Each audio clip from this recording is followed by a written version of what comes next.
ईद करीब आ गई, लेकिन कुछ लोग ऐसे भी हैं जिनसे मैंने दबे लफ्ज़ों में पूछा कि सूट सिलवा लिया है, तो उन्होंने जब ये कहा ना कि दुकानें ही नहीं सही तरीके से खुली, तो वो ना उनकी झुकी झुकी आंखें बताती थीं कि दुकान पर जाने के पैसे कोई नहीं पास।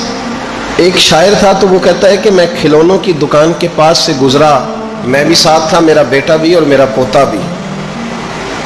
तो मेरा पोता जिद करने लगा कि खिलौना लेना है, तो मेरे बेटे ने बड़ा समझाया नहीं लेना नहीं लेना, पर बच्चे ने जिद नहीं छोड़ी।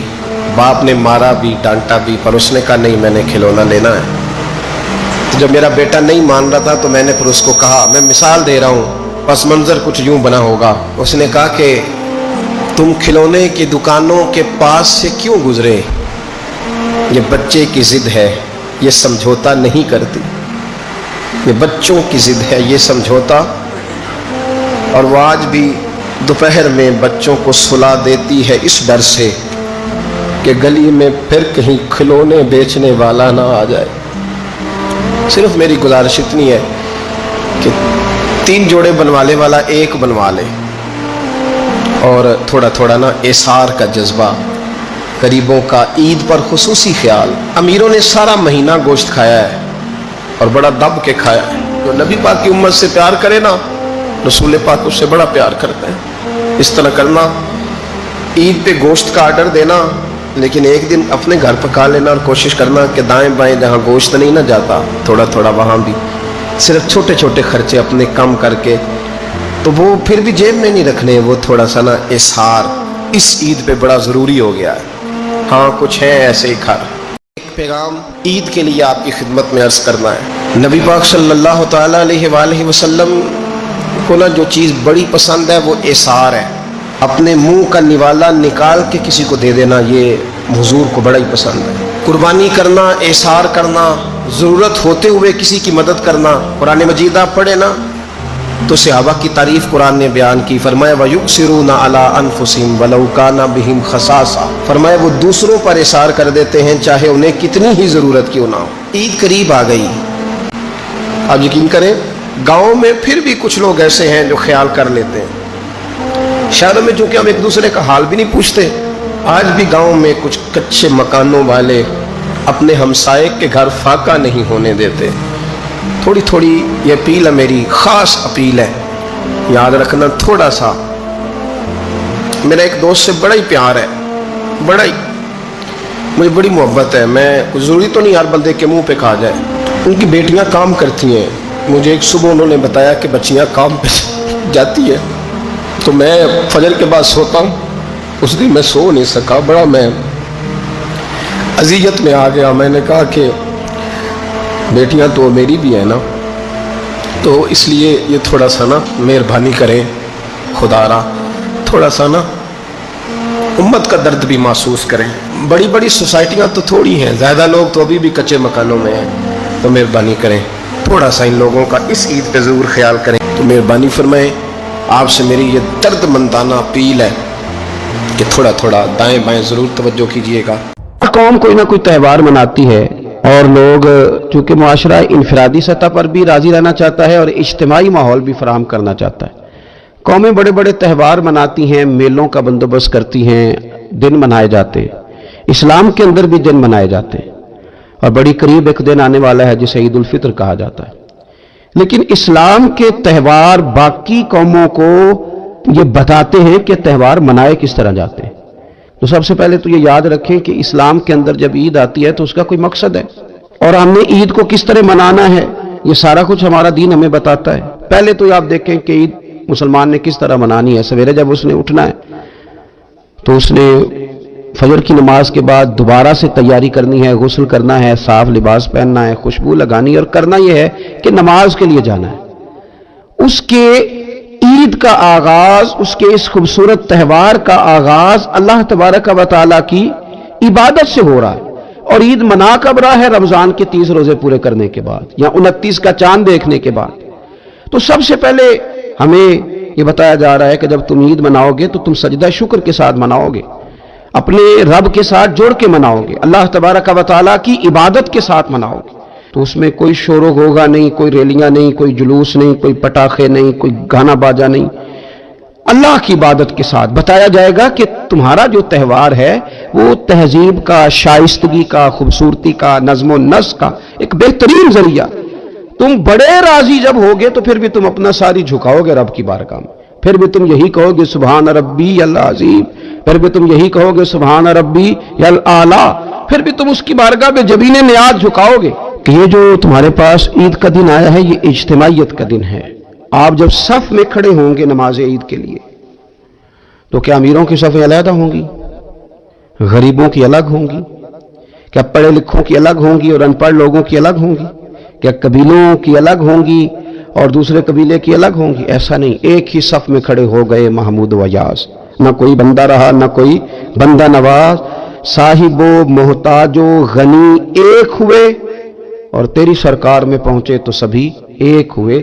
اجتماعیت کا اظہار ہے, اجتماعیت کا. عید کا پیغام اجتماعیت کا اظہار. اور پھر نماز عید ختم ہوئی تو سب نے ایک دوسرے کو گلے لگایا, غریب نے امیر کو, امیر نے غریب کو. پہلے ایک صف میں نماز پڑھی پھر گلے لگایا, چھوٹے نے بڑے کو, بڑے نے چھوٹے کو. سب ایک دوسرے کے ساتھ محبت کا رشتہ قائم رکھنے لگے. تو عید نے دوسرا پیغام اجتماعیت کا دیا کہ تم اللہ تبارک و تعالیٰ کی توحید کے نام پر, تم رسول پاک صلی اللہ تعالی علیہ وسلم کی غلامی کے نام پر ایک ہو. ایک ہزاروں قومیں وجود میں آئیں دہر میں خشک و تر کے رشتے سے, پر ہم نے بنیاد دوستی رکھی یاد خیر البشر کے رشتے سے. اور اقبال کہنے لگے اپنی ملت پر قیاس اقوام مغرب سے نہ کر, خاص ہے ترکیب میں قوم رسول ہاشمی. یہ جو نماز پڑھ رہے ہیں اور بعد میں گلے مل رہے ہیں ان کا ایک ہی تعارف ہے کہ یہ رسول ہاشمی کی قوم ہے. یہ تعارف اجتماعیت کا درس, پیار کا درس, مساوات کا درس, چھوٹے بڑے کے فرق کو ختم کرنے کا درس, امیر غریب کی تفریق مٹانے کا درس, اس کا نام عید ہے. آپ یہ دیکھیں کہ کوئی بھی ہمارا موقع ہے نا تو اسلام نے اس پر کچھ تعلیمات دی ہیں. اگر آپ کو اللہ بیٹا دیتا ہے, بیٹی دیتا ہے تو اس کا عقیقہ کرنا ہے, دوسروں کو کھانا کھلانا ہے. اگر اللہ نے شادی کا موقع دیا تو سنت ہے ولیمہ کرنا ہے, لوگوں کو کھانا کھلانا ہے.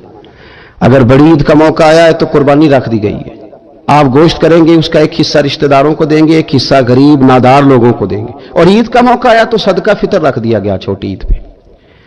اور صاحب نصاب پر زکوٰۃ بھی فرض کر دی گئی جو بالعموم رمضان میں ہی دی جاتی ہے. رمضان میں زیادہ تر مسلمان دینے کی کوشش کرتے ہیں. تو اس سے کیا ہوتا ہے کہ انسان اپنی خوشیاں دوسروں کے ساتھ بھی جوڑتا ہے. وہ اکیلے خوشی نہیں منا رہا, وہ دوسروں کے ساتھ اپنی خوشیوں کو جوڑ رہا ہے, غریب کو کھانا کھلا رہا ہے. اور نبی پاک صلی اللہ علیہ وسلم نے فرمایا وہ دعوت بڑی ملعون ہے, وہ بڑی لعنت والی دعوت ہے کہ کسی نے دعوت پکائی اور صرف امیروں کو دعوت دی جائے, غریبوں کو نہ دی جائے. سیاسی افطاریاں کرائی جائیں اور ولیمے پہ بھی اگر اپنے بیٹے کے بلایا جائے تو امیر لوگوں کو, سیاسی لوگوں کو, بڑے لوگوں کو دعوت دی جائے. دعوت تو خیر والی وہ ہے جس میں چھوٹا بڑا امیر غریب سب شریک.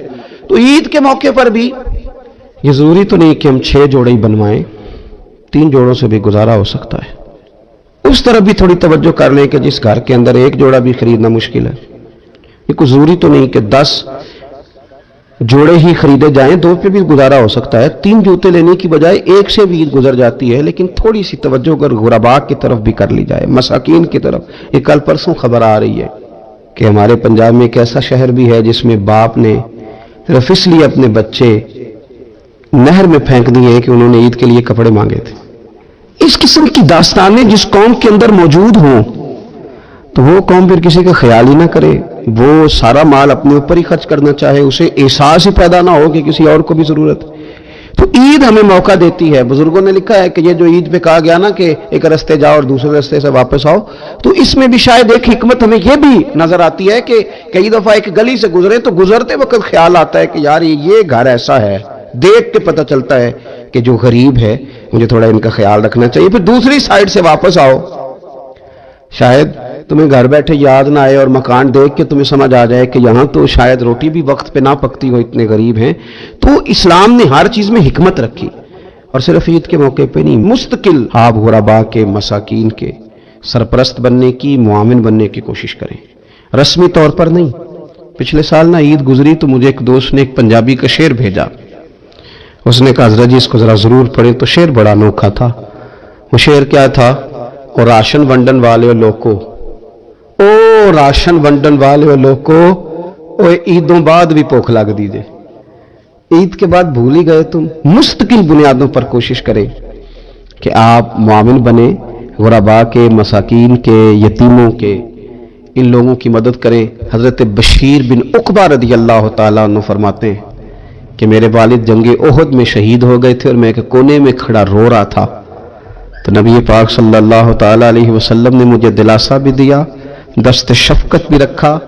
तो मैंने कहा हुजूर मेरे वालिद चले गए तो क्या बनेगा, तो क्या अंदाज हुजूर ने इख्तियार किया और क्या उन्हें अजीम निस्बतों से नवाज दिया। हुजूर फरमाने लगे, ए बशीर बिन उक़बा तू पसंद नहीं करता कि फातिमा तेरी बहन बन जाए, आयशा तेरी माँ बन जाए और मोहम्मद तेरे वालिद बन जाए सल्लल्लाहु ताला अलैहि वसल्लम। मुस्तकिल तुझे रिश्ते ना दे दिए जाए, मुस्तकिल तुझे सहारा ना दे दिया जाए, मुस्तकिल बुनियादों पर ही तेरा ख्याल ना रखा जाए। हज़रत बायज़ीद बुस्तामी फरमाया करते थे, जिसने हमारी चुप से कुछ नहीं सीखा उसने हमारी तकरीर से क्या सीखना है। अब थोड़ा सा ना इशारों की बोली भी समझें, अब थोड़ा सा ये भी हो कि बस बात पूरी होने ना पाए और इंसान की रग़बत अमल की तरफ बढ़ जाए। ये मिजाज हमें दिया है। अब तो भाई आ जाएं, आप सुबह भी तकरीर कर दें, दोपहर को भी तकरीर कर दें, शाम को भी तकरीर कर दें, तो फिर ये भी होता है कि जनाब वो बयान आपने जो सुनाया था ना वो जरा दोबारा सुना दें। तो मैं कहता हूँ पहले सुनने पर अमल हो गया था, न करें। अब हमें थोड़ी बातें सीख कर उन पर अमल करना है और आगे बढ़ना है। बड़ी सादी बात मेरे अब्बा जी बताया करते थे। वाला साहब कहते हैं कि एक देहाती बंदा ना चला गया वो किसी मौलवी साहब की तकरीर सुनने, तो उस जमाने में आपको पता है ये वाशरूम का मुरवजा निज़ाम नहीं होता था, तो लोग खेतों में दूसरी जगहों पे पेशाब के लिए जाते थे। तो मौलाना ने एक एहतियात बयान की, वो कहने लगे कि पेशाब सख्त जगह पे ना करो ज़मीन पे बैठकर, वरना पेशाब के छींटे उड़ेंगे, कपड़ों पे पड़ेंगे और हदीस में सख्त हुक्म है इस मसले। तो कोई नरम जगह हो ऐसी जहाँ पेशाब करें छींटे ना उड़े। वो बंदा अमल करने वाला था ना, उसने मेरी तकरीर सुन के सर धुन के जाना नहीं था। उसने इतनी सारी रेत ले ली, कपड़े में बांध ली और वो उसने कंधे पे रखी हुई है। जहाँ पेशाब का वक्त आता पहले रेत बिछाता, फिर पेशाब करता था कि मेरे कपड़ों पे ना पड़े। एक साहब ने उसे कहा कोई हफ्ते बाद चलो बयान सुनने चलें, तो कहने लगा मैं पहले पे अमल कर लूँ, यही बड़ा है। मैंने तो इतनी सारी रेत, कंधा थक गया है मेरा, उस दिन से उठाई है, तो मैं नहीं चाहता कि नहीं भी सुनूं तो किसी और जगह में। ये तफरीह तबाह के लिए बात को ना समझे। उस सादे आदमी ने जो हमें समझाया मुझे और आपको, उस पर गौर करे कि कल भी सुना था, परसों भी सुना था, पीर साहब ने तरसों भी कहा था, शेख ने परसों भी कहा था, पिछले हफ्ते भी कहा था। तूने अगर शेख की भी नहीं सुनी, उस्ताद की भी नहीं सुनी, पीर की भी नहीं सुनी, और इस दौर के पीर जो सही काम करने वाले हैं, उस्ताद जो सही काम करने मजबूर हो गए बेचारे, कहते किसकी तरबियत करें। किस दर्द से कहा था हजरत सुल्तान बाहू ने, वो कहते हैं रब दा तालब कोई भी नहीं मिले, इतने जो मिले है तालब ज़रदा हो। ये तो आए हैं कारोबार सीधा करने, फोटो खिंचवाने, फलां काम के लिए। ये तो वो जो हम देना चाहते हैं उसका तो मिजाज ही नहीं। पहले भी मैंने कहा था, फिर कहता हूं, मुझे शौक नहीं है। खुदा मुझे माफ कर दे उस दिन से पहले जिस दिन ये शौक हो कि मैं सवेरे जाऊंगा तो नोट लाऊंगा, तो शाम जाऊंगा तो नोट लाऊंगा। ये शौक नहीं है, तबीयत नहीं है, मन नहीं चाहता। लेकिन ये कि यहाँ भी आ जाए खिताब कर दें, यहाँ भी ओ खुदा के बंदो, हम कहाँ इस काबिल है हम खिताब करें। हमने तो ना जी एक अजान देनी शुरू की हुई, सुबह शाम एक अजान पढ़ते हैं, है ये पैगाम हजरत अहमद रजा के बारगाहे नबी के रहो बावफा। हम तो कहते इधर आ जाओ, ठोकरें खाते फिरोगे उनके दर पे आ पड़ो, काफिला तो है रजा, अव्वल गया आखिर गया। हम तो कहते इधर आओ, अल्लाह रसूल की बारगाह की तरफ रुजू करो। और वो एक जुमले पे अगर तो अमल हो गया, प्यार से बातें करता रहता हूँ, सबके साथ नहीं करता, जिसका मुझे पता हो कि ये थोड़ा सह लेगा। एक दोस्त ने मुझे कहा कि मैं तो आता हूँ तो मुझे इलाके के लोग कहते हैं उनको बुलाओ, तो मैं कहता हूँ पूरा अमल करना मेरी गलती, तो फिर मैं बाकियों को भी लगा जाऊंगा। तो अगर तेरा ही अमल नहीं हो सका तो बाकियों को मैंने जाके क्या समझाना है। तो एक तो आज की जो रात है, इससे पहले पहले अपने आमाल की तरफ मैं अक्सर कहता रहता हूँ कि शब बरात पे हर मस्जिद से जोर जोर से रोने की आवाज आती, आनी भी चाहिए। शब कदर पे आती है, उम्रे पे जाते वक्त लोग माफिया मांगते हैं, हज पे जाते वक्त, और करोड़ों लोग ये काम करते हैं साल में। अगर 25 लाख 26 लाख आदमी या 50 लाख आदमी हज करता है और वो जाने से पहले माफी मांग के गया, तौबा करके गया, और करोड़ों लोग हैं जो शब कदर में हैं, शब बरात में हैं, और उन्होंने खोल के तौबा की है, तो फिर मेरे भाई सवेरे करप्शन खत्म होनी चाहिए ना मुल्क से। सवेरे 75% झूठ खत्म होना चाहिए ना। सारी रात तो लोगों ने तौबा की, صبح 80% حقوق العباد کا مسئلہ حل ہونا چاہیے تھا کہ نہیں ہونا چاہیے؟ صبح ملاوٹ بہت حد تک ملک سے ختم ہونی چاہیے. تو کیا ہم نے سمجھ لیا ہے؟ ہم نے یہ سمجھا ہے کہ شب برات پہ بھی بس ایک رسم ادا کرو، آؤ تھوڑی توبہ کرو چھٹی کر جاؤ، آئیے شب قدر تو توبہ کرو چھٹی کر جاؤ. کیا یہ ہم نے مطلب سمجھ لیا؟ حج کرنے گئے، رب کی بارگاہ میں حاضر ہوئے، رسول کریم کی بارگاہ سے بھی جو ہو کے آ جائے اور بدلے ہی نہ، وہاں تک جائے اور بدلے ہی نہ. مدینے گئے، کعبے گئے، کربلا گئے، جیسے گئے تھے گھوم پھر کے ویسے ہی آ گئے. نتیجہ کیا ہے؟ اپنی زندگی نتیجہ خیز بنائیں، اپنے ذہن میں تہیہ کریں کہ اب ہم نے بدل جانا ہے. شوگر ہو جائے تو بدلنا پڑتا ہے، اللہ معاف کرے چینی چھوڑنی پڑتی ہے، من پسند مٹھائیاں چھوڑنی پڑتی ہیں، بدلنا پڑتا ہے.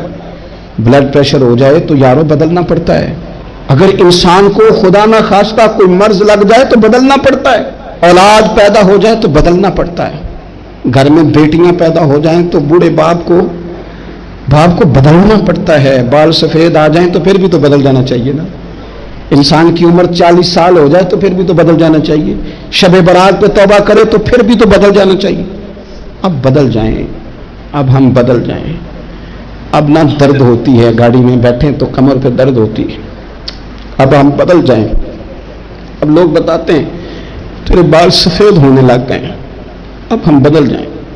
اب لوگ ہمیں کہتے ہیں بچے جوان ہو گئے، اب ہم بدل جائیں نا یارو. اب لوگ ہمیں کہتے ہیں کہ اوہو اب تو آپ اٹھتے وقت زمین پہ پہلے ہاتھ رکھتے ہیں پھر اٹھتے ہیں. اب بدل نہ جائیں. اب محسوس ہوتا ہے کہ نیند گہری نہیں آتی، اب محسوس ہوتا ہے کہیں کہیں جسم میں تکلیف ہے. اب بدل نہ جائیں. اب نہ کئی کلاس فیلو چلے گئے دنیا چھوڑ کے، بدل نہ جائے. اپنے بہن بھائیوں میں سے کئیوں کا جنازہ پڑا، بدل نہ جائیں. ہم میں سے کئیوں نے ماں باپ دفن کر دیے، پھول ڈال دیے قبروں پہ. اب بدل جائیں. اب وقت تھوڑا رہ گیا، اب کچھ تبدیلی کی طرف آئیں. اب توبہ صحیح والی کر لیں، اب استغفار دل سے پڑھ لیں، اب تبدیل ہو جائیں. اب اپنے اندر باہر کچھ تبدیلیاں لائیں، اب اپنے ظاہر اور باطن کو سنواریں. اب اللہ رسول کی بارگاہ میں جانا ہے نا تو کوئی ایسا نہ ہو شرم آئے حضور کے سامنے کھڑے ہوتے، حیا آئے نبی کریم کی بارگاہ میں کھڑے ہوتے. اب کچھ تبدیلی لائیں. آج ارادہ کریں کہ آج جو توبہ کریں گے وہ صحیح والی کریں گے.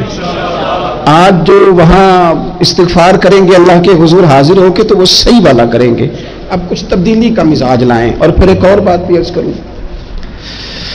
ہمارے ذاتی تعلقات سارے دھوکہ ہیں، ہماری جیبوں میں مال سارا دھوکہ ہے، ہمارے بلند و باغ دعوے سارے دھوکہ ہیں، ہمارے بڑے بڑے رتبے سارے دھوکہ ہیں. بڑے تعلقات تھے بیٹے کے، پر ماں بیمار تھی تو اسے صحت تو نہیں تعلقات کی وجہ سے مل سکی. بڑے تعلقات تھے نا بیٹے کے، لیکن جب بیماری زور پکڑ گئی تو پھر کیا کر سکا کوئی. بڑے تعلقات تھے، بڑا پیسہ تھا جیب میں، بڑا کچھ تھا، لیکن جب جناب اسرائیل آئے تو پھر کوئی کچھ بھی نہ کر سکا. پھر اپنے رہ گئے اور جس کو جانا تھا وہ سب چلے گئے. تو یہ جتنی چیزیں ہیں نا یہ کچھ نہیں ہے، یہ دھوکہ ہے. سچ صرف اللہ رسول کی ذات ہے، حقیقت صرف دین ہے، اصل صرف وہ بارگاہیں ہیں. دھوکے میں نہ زندہ رہو. چھوڑ دو یہ بات کرنی کہ بڑے تعلقات ہیں، چھوڑ دو یہ بات کرنی کہ بڑا پیسہ ہے، چھوڑ دو یہ بات کرنی کہ برادری قبیلے علاقے میں بڑا، اور کچھ بھی نہیں ہے. کل من علیہ فان، ہوئے نامور بے نشاں کیسے کیسے. دیکھو زمین کھا گئی، نوجوان کیسے کیسے. میں مولانا نورانی کی قبر پہ کھڑا تھا تو میں کہہ رہا تھا مقدور ہو تو خاک سے پوچھوں کہ اے لئیم تو نے وہ گنج ہائے گرام آیا کیا کیے. اتنے بڑے لوگ تو لے گئے، اتنے بڑے لوگ، اتنے بڑے لوگ قبروں میں کدھر گئے؟ سلطان محمود غزنوی کہاں ہیں؟ شہاب الدین غوری کہاں ہیں؟ وہ لوگ جو میدانوں میں آ کے صرف ان کا نام لیا جاتا تھا تو دنیا کانپ جاتی تھی، وہ کہاں گئے؟ اٹھ گئے سب لوگ، چلے گئے، ختم ہو گیا معاملہ. وقت اب ہماری طرف بڑھ رہا ہے، اب تیزی ہے، اب پیغام اجل آیا، کئی ہمارے ارد گرد سے اٹھا کے لے گیا. اب ہمیں بھی تو واپس لوٹنا ہے نا، تو کچھ تیاری کر لیں، کچھ ارادہ کر لیں. اور بارگاہ رب رسول کی اس طرح کی ہے کہ بس جانے کی دیر ہے، بس صرف جانے کی دیر ہے، صرف جانے کی. اور اللہ رسول کی بارگاہ دوستوں وہ والی ہے کہ جہاں نا ज़्यादा मिन्नत भी नहीं करनी पड़ती। वो जो 4-5 लोग थे ना मक्का मुकरमा में, इन्होंने बहुत ही इस्लाम की मुखालफत की हद कर दी थी। उनके लिए हुक्म हुआ था जहां मिले कत्ल कर दो। इकरमा थे, इब्ने खतल थे, कुछ और लोग थे। तो पता है उनको किसी ने मशवरा क्या दिया था? किसी काफिर ने मशवरा दिया, पर पता सलाह क्या दी थी? उसने कहा था तुमने बड़ी ज्यादतियां की हैं, बड़े बेअदब हो, किसी सहाबी के काबू ना आना, मार दिए जाओगे। अपनी खताओं के सबब से तुम मार दिए जाओगे, लेकिन अगर किसी तरीके छुपते छुपाते रसूल पाक की बारगाह में पहुंच जाओ ना, अगर वहां किसी तरीके चले जाओ। उन्होंने पूछा माफी कैसे मांगेंगे, मुंह कैसे दिखाएंगे, हमने इतने जुल्म किए, इतनी ज्यादतियां की, कैसे माफी मांगेंगे? तो कहने वाले ने कहा क्या नहीं, कुछ नहीं, तुम बस कह देना हम आ गए। इससे ज्यादा तो बात ही कोई नहीं, इतना ही तो सिर्फ कहना है आ गए, और ना आते तो जाते भी किधर, बस तुम इतना कह देना इन्ना लब्दा इज़ा तरफा सुम्मा ताबा ताबल्लाहु अलैहि। नबी करीम अलैहिस्सलाम ने फरमाया बंदा जब आके कहता है ना या अल्लाह मैं भूल गया था, गलती हो गई, इन्ना लब्दा इज़ा तरफा, मान जू गया हूँ, मान जू गया, गलती हो गई, जब कहते हैं ना मैं भूल गया, सुम्मा ताबा, फिर वो तौबा करता ताबल्लाहु अलैहि। पसंद है।